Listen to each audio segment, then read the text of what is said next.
Election సీజన్లో ఎవరి గోలవార్దే. టికెట్లు ప్రచారాలంటూ నేతలు బిజీ అవుతుంటే కొందరు సందట్లో సడేమియాగాళ్లు కూడా ఇంకా బిజీ అయ్యారట. ఈసారి సీటు మనకేనంటూ ఎక్కలేని ఎక్స్ట్రా బిల్డప్లు ఇచ్చి అందిన కాడికి దండుకునే పనిలో ఉన్నారట కేటుగాళ్లు. ఇంతకీ ఎవరు వాళ్ళు? ఎవరిని డబ్బులు అడుగుతున్నారు? ఎలా నమ్మిస్తున్నారు? Let's watch. ఎన్నికల వేడి పెరిగిపోతోంది. అన్ని ప్రధాన పార్టీలు ఓవైపు సీట్ల కసరత్తులు చేస్తూనే మరోవైపు ప్రచార వ్యూహాలు సిద్ధం చేసుకుంటున్నాయి. ఆశావహులు సిట్టింగ్లకు టికెట్ వస్తుందా రాదా అన్న టెన్షన్ ఒకటైతే, సీటు గ్యారంటీ ఉన్న నేతల్లో కొందరి టెన్షన్ ఇంకోటి. పార్టీ అధిష్టానాన్ని మెప్పించో ఒప్పించో టికెట్ అయితే తెచ్చుకున్నారు గానీ ఎలక్షన్ ఖర్చు ఎలాగంటూ మల్లగులాలు పడే నేతలు చాలా మందే ఉన్నారు. కోట్ల రూపాయల వ్యవహారాన్ని ఎలా డీల్ చేయాలో అర్థంగాక తన్నుకులాడుతున్న నేతల్ని ఇప్పుడు కేటుగాళ్ల రూపంలో మరో సమస్య వెంటాడుతోందట. సాధారణంగా ఒక నాయకుడి పరపతి పలుకుబడి స్థాయిని బట్టి బడా వ్యాపారులు కాంట్రాక్టర్స్ ఎలక్షన్ ఫండ్ పేరుతో డబ్బు సర్దుతూ ఉంటారు. గెలిచాక వీళ్లు వాళ్లకి ఎలా ఉపయోగపడతారు, ఫండ్ పేరుతో ఇచ్చిన మొత్తాన్ని ఎలా రికవర్ చేసుకుంటారన్నది వేరే సంగతి.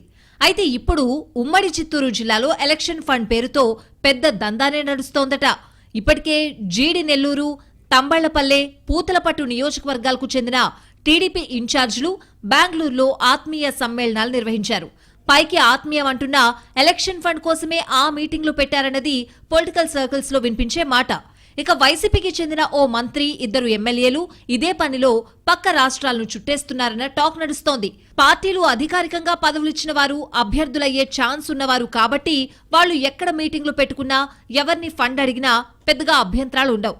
కానీ ఇక్కడ ఇంకో వ్యవహారం యమ జోరుగా జరుగుతోందట.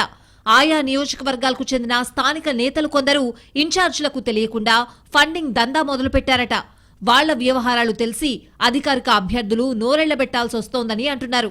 నియోజకవర్గంలో కాస్త పలుకుబడి ఉండి ముఖం తెలిసిన నాయకులు కొందరు నేరుగా బెంగళూరు, చెన్నై, హైదరాబాద్లోని బడా వ్యక్తుల్ని కలిసి ఈసారి ఫలానా నియోజకవర్గం టికెట్ మనదే, ఎలక్షన్ ఫండ్ కావాలని డిమాండ్ చేస్తున్నారట. ఇంకొందరైతే సదరు నాయకుడి పేరు చెప్పి అన్న చాలా బిజీగా ఉన్నారు, నన్ను వెళ్లి రమ్మన్నారని కూడా చెప్తున్నారట. ఈ విషయం తెలియని మెయిన్ లీడర్స్ సదరు పారిశ్రామికవేత్తలకు ఫోన్ చేస్తే నిన్నే కదా మొన్నే కదా మీ వాళ్లొచ్చి వెళ్లారని చెప్తూ ఉండడంతో అవాక్కవుతున్నారట. ఈ పరిస్థితి ఎక్కువగా చిత్తూరు, మదనపల్లె, తిరుపతి నియోజకవర్గాల పరిధిలో ఉన్నట్టు గుసగుసలాడుకుంటున్నాయి రాజకీయ వర్గాలు. టీడీపీ, జనసేనలకు ఈ డూప్లికేట్ల సమస్య ఎక్కువగా ఉన్నట్లు మాట్లాడుకుంటున్నాయి చిత్తూరు జిల్లా రాజకీయ వర్గాలు. పార్టీ టికెట్ మాకే ఖరారైందని, దాదాపుగా ఏర్పాట్లు చేసుకున్నాం, మీరు కొంత సర్దుబాటు చేస్తే చాలు, తర్వాత నియోజకవర్గంలో మీరడిగిన పని చేసి పెడతామంటూ వలవేస్తున్నారట కేటుగాళ్లు. ఈ వ్యవహారం రేస్లో ఉన్న సిసలైన నాయకులకు తలనొప్పిగా మారిందంటున్నారు. ఈ కల్చర్ మెల్లిగా ఇతర నియోజకవర్గాలకు కూడా పాకుతోందన్నది లేటెస్ట్ టాక్. విషయం తెలిసిన కొందరు ఈ ఐడియా ఏదో బాగుంది గురు, వాడకం మొదలెట్టేద్దామంటూ ఫేక్ ఫండింగ్ గేమ్ మొదలు పెడుతున్నట్టు ప్రచారం జరుగుతోంది.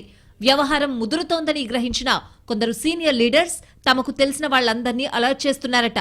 మరి ఇప్పటికే ఎందరు నాయకులు, ఎంతమంది వ్యాపారవేత్తలు ఈ ఫేక్ ఫండింగ్ గాళ్ల బారిన పడ్డారన్నది చూడాలి.